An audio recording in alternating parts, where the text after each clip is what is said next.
Hello everyone, welcome to my new blog. कैसे हैं आप सभी लोग? आई होप कि आप सब लोग बहुत अच्छा कर रहे होंगे लाइफ में। तो फ्रेंड्स, आज 12 अक्टूबर है, 12 अक्टूबर 2025। डे वाइज हम देखेंगे तो आज संडे है, रविवार है, छुट्टी का दिन है पूरा, राइट। तो आज के इस ब्लॉग में मैं आपके साथ दो दिनों के अपडेट शेयर करूंगा, 10th अक्टूबर के और 11th अक्टूबर के। देखिए, आप सभी लोगों को पता होगा, सभी लोगों को इन द सेंस जो लोग मैरिड हैं उन लोगों को पता होगा कि अभी अभी करवा चौथ सेलिब्रेट हुआ है, अभी 2 दिन पहले, 10 तारीख को। तो करवा चौथ जो था वो 10th अक्टूबर के दिन था। तो जब जब करवा चौथ मतलब जब जब क्या, हर साल की बात बता रहे हैं हम आपको। तो हर साल जब भी करवा चौथ होता है उससे लगभग 3 महीने 4 महीने पहले ना, जो लेडीज लोगों को जो मतलब फर्स्ट कॉशन आ जाता है कि भैया 3 महीने के बाद या 4 महीने के बाद इतनी तारीख के दिन करवा चौथ है। तो लेडीज लोग क्या है कि पूरा प्लान कर लेते हैं कि भैया हम उस समय कहाँ होंगे, कैसे करना है, क्या नहीं करना है, कहीं फंस तो नहीं जाएंगे, ये वो करके बहुत सारी कैलकुलेशन होती है लेडीज लोग की। तो वो लोग क्या कि उन सभी मतलब उस चक्रव्यूह को तोड़ के फिर वो अपना करवा चौथ सेलिब्रेट करते हैं, राइट। तो 3 4 महीने पहले जब उनको मतलब आगाज हो जाता है कि भैया हाँ, अब करवा चौथ आने वाला है, तो जो इसकी मेन तैयारियां होती है लगभग लगभग 2 हफ्ते पहले शुरू हो जाती है ना। तो तैयारियों में क्या होता है कि देखो, सबसे बड़ी तैयारी जो होती है लेडीज लोग के लिए, जेंट्स लोगों का तो ऐसा कुछ नहीं है। तो लेडीज लोग के लिए क्या है कि जैसे 2 हफ्ते पहले वो लोग क्या है कि अपना जो ड्रेसेस वगैरह के ऊपर फोकस करते हैं, क्योंकि देखो इमीडिएटली ड्रेस तैयार हो नहीं पाती है। तो वो मतलब साड़ी वाड़ी खरीदना और ये वो करके बहुत सारे मतलब नए नए मतलब कपड़े खरीदती हैं उस दिन लेडीज लोग।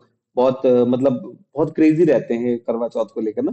तो लगभग 2 हफ्ते पहले करवा चौथ की तैयारी शुरू हो जाती है। तो वही हमारे साथ भी हुआ था, 2 हफ्ते पहले हमने भी अपनी करवा चौथ की तैयारी शुरू कर ली थी। तो जो छोटी सी शॉपिंग होती है, छोटी सी, खैर वो नाम की छोटी छोटी सी होती है, एक्चुअली बिल बहुत बड़ा हो जाता है उसका। अगर आप मैरिड है तो आप समझते होंगे। ठीक है। उसके बाद जो उसके बाद जो जो लास्ट जो उसकी प्रिपरेशन होती है वो 1 या 2 दिन पहले हो जाती है। यानी कि जो छोटे मोटे आइटम खरीदने होते हैं वो 1 2 दिन पहले खरीद लेते हैं।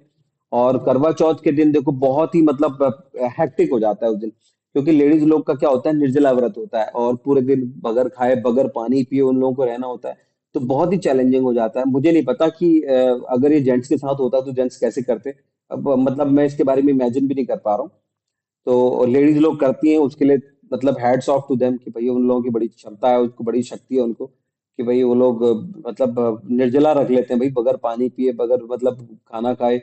जनरली व्रत तो रखती है लेडीज, लेकिन ये निर्जला वाला होता है तो ये थोड़ा बहुत ज्यादा पेनफुल होता है ना। तो एक्चुअली क्या होता है ना कि व्रत तो बहुत सारे होते हैं, ये निर्जला होने की वजह से क्या है ना, पूरे दिन भर का जो उनके पास जो लोड होता है लेडीज लोग के लिए वो कम थोड़ी होता है। हम लोग अपने घरों में रहते हैं, पूरे दिन भर में सारी एक्टिविटीज होती है, खाना पीना, बर्तन साफ सफाई, कपड़े, ये वो हर चीज होती है ना। और अगर मतलब अगर अगर लेडीज लोग अगर मतलब ऑफिस गोइंग है, वर्किंग है, तो उनके लिए और चैलेंज है। मतलब वो तो फिर ट्रिपल चैलेंज हो गया। एक तो उनके ऑफिस का लोड है, उनका जो वर्किंग वर्क का लोड है, प्लस घर का जो रूटीन का जो होता है उसका लोड रहता है, प्लस जो एक व्रत का जो निर्जला वाला जो होता है ना एलिमेंट, उसका तो सबसे ज्यादा रहता है। एनीवे, लेकिन वो बहुत खुश रहते हैं कि भैया आज करवा चौथ है, तो हम मतलब पूरा और भी ज्यादा एनर्जेटिक हो जाते हैं वो। बट ये है ना कि जितने भी लोग घर में होते हैं ना उन सभी लोगों को मतलब समझने की जरूरत है कि जब जब भी इस तरीके के मतलब त्योहार होते हैं, व्रत होते हैं, सेलिब्रेशन होते हैं, ये निर्जला टाइप के, और नॉट ओनली निर्जला, अगर रूटीन में भी अगर कोई भी व्रत होता है, आपके घर में कोई भी करता है ना व्रत को, नॉट ओनली योर वाइफ, कोई भी अगर आपके घर में मतलब व्रत वगैरह करते हैं, तो मतलब ये सभी की ड्यूटी बन जाती है कि भैया to help them out, not only व्रत के दिन, एवरी डे की लाइफ में आप सोच लीजिए कि आप सभी लोगों को, हम सभी लोगों को मतलब हेल्प करना चाहिए लेडीज लोग को। क्योंकि जो लेडीज लोग का काम होता है ना घर में, मतलब आप समझ पाएंगे कि आपको लगता होगा कि घर पे कोई काम नहीं होता, लेकिन घर पे बहुत सारे काम होते हैं ना। तो अब करवा चौथ के दिन सुबह सुबह फिर वो लोग अपनी पूजा वूजा करते हैं। तो हमारे घर में भी सेम हुआ था कि सुबह सुबह अपनी पूजा वूजा करके फिर दिन की शुरुआत करते हैं। और कुछ तैयारियां वो लोग एक दिन पहले कर लेते हैं, और कुछ तैयारियां होती हैं जो करवा चौथ के दिन से ही शुरू होती हैं, मतलब मिड डे के बाद स्टार्ट होती है ना। क्योंकि शाम में उनको पूजा करनी होती है और बहुत सारे पकवान बनाने होते हैं ना, डिफरेंट वैरायटी के जो मतलब डिशेस होती हैं वो बनती हैं, क्योंकि पूजा, अब देखो पूजा है तो मतलब भोजन भी होगा उसमें ना, तो बहुत अच्छा मतलब बहुत वैरायटी का मतलब उसमें भोजन बनता है और डिशेस बनती हैं। मतलब लेडीज लोग बहुत चाव से उसको मतलब करती हैं, बनाना, खाना बनाना।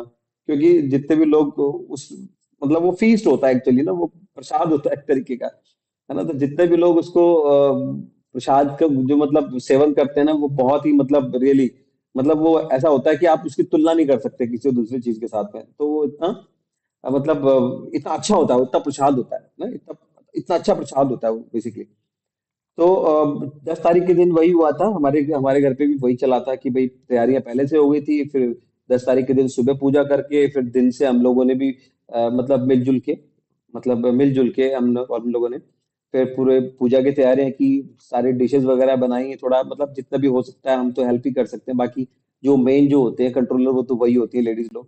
ठीक है, तो 10 तारीख के दिन जो हमारा फिर बहुत मतलब नाइसली जो हम लोगों ने करवा चौथ वाला जो पूजा है वो बहुत अच्छे से हमने की थी, राइट। अब करवा चौथ की पूजा के बाद जो नेक्स्ट डे यानी कि 11 अक्टूबर के दिन आया था, तो वो था हमारे बर्थडे का सेलिब्रेशन, राइट। तो सेलिब्रेशन क्या, देखो अब इतने उम्रदार हो गए हैं, उम्र हो गई है काफी। तो सेलिब्रेशन तो हालांकि बच्चों का रहता है, बच्चों का थॉट रहता है। बट एनी हाउ 11 अक्टूबर के दिन भाई हमारा बर्थडे था। तो बर्थडे के दिन तो ऐसा कुछ बहुत खास तो नहीं था। और छुट्टी उट्टी भी नहीं थी इतने दिन, स्कूल की छुट्टी भी नहीं थी, तो एटलीस्ट हाफ डे में फ्री था। उसके बाद फिर इवनिंग में आने के बाद बर्थडे के नाम पर क्या होता है, कुछ नहीं। क्योंकि हम तो इतने बड़े हो गए, छोटे बच्चों के लिए होता है कि बहुत मेगा सेलिब्रेशन हो और वगैरह वगैरह। क्योंकि देखो फ्रैंकली बता रहा हूँ कि हमने अपना जो बर्थडे है आज तक वो इस तरीके से कुछ सेलिब्रेट किया नहीं। ये तो सच्चाई है, देखो मतलब एटीज हमारी, मतलब एटीज की हमारी जो हमारा बर्थ है वो एटीज का है। तो एटीज में इस तरीके का चलन कम ही चलता था। आज की तारीख में तो हालांकि पूरे स्विंग पे है, बट हमारे टाइम पे इतना सारा चलन नहीं था। तो हमारा भी बर्थडे है वो बस मतलब बर्थडे बोल के ही सेलिब्रेट किया जाता है कि आज आपका बर्थडे है ना। तो हमारे साथ भी वही था। हाँ, ये है कि थोड़ा थोड़ा खाने पीने के ऊपर थोड़ा सा ध्यान दे देते हैं भाई, डिशेस वगैरह बना लेते हैं, तो थोड़ा बच्चों का भी मन लग जाता है। और इस तरीके से एक दिन होता है। और बहुत ज्यादा तो मतलब इस उम्र में आके तो मैं अपनी बात करूं कि भाई सेलिब्रेशन को लेकर ये है वो है, तो ऐसा कुछ नहीं है। हाँ, मतलब आज की तारीख में जो बच्चे हैं उनको थोड़ा सा, बच्चे खुद ही प्लान कर लेते हैं आजकल ना, सरप्राइज टाइप एक छोटा सा केक ले लेते हैं, फिर उसको काट के फिर हम लोग अपने घर पे हमने भी इसी तरीके से मतलब एक जनरल हैप्पीनेस के तौर पे हमने मैंने मतलब हमारा जो बर्थडे था मेरा वाला, तो मेरा बर्थडे जो इस तरीके से हम लोगों ने सेलिब्रेट किया था, इन हाउस सेलिब्रेट किया था, है ना। तो बहुत ज्यादा कोई शोशाबाजी का तो चक्कर है नहीं, है ना। तो अब आज 12th है, मतलब संडे है, 12 अक्टूबर है। तो आज इवनिंग में भी एक दो मेरे व्लॉग हैं जो मेरे को अभी शूट करने हैं, प्लान कर रहा हूँ मैं। ठीक है। और बने रहिएगा इसी तरीके के व्लॉग में, आप लोगों के लिए लेके आता रहूंगा भाई। व्लॉग्स को लाइक जरूर कर दिया कीजिएगा, आप लोग शेयर कीजिएगा। शेयर हो सकता है कि आप लोगों को लगता होगा शेयर करने का तो कोई कंटेंट है नहीं, बट हाँ, लाइक करके और चैनल को जरूर सब्सक्राइब कर लीजिएगा आप लोग। तो मिलते हैं हमारे नए व्लॉग में नए अपडेट के साथ में, तब तक के लिए आपसे इजाजत दूंगा फ्रेंड्स, नमस्कार।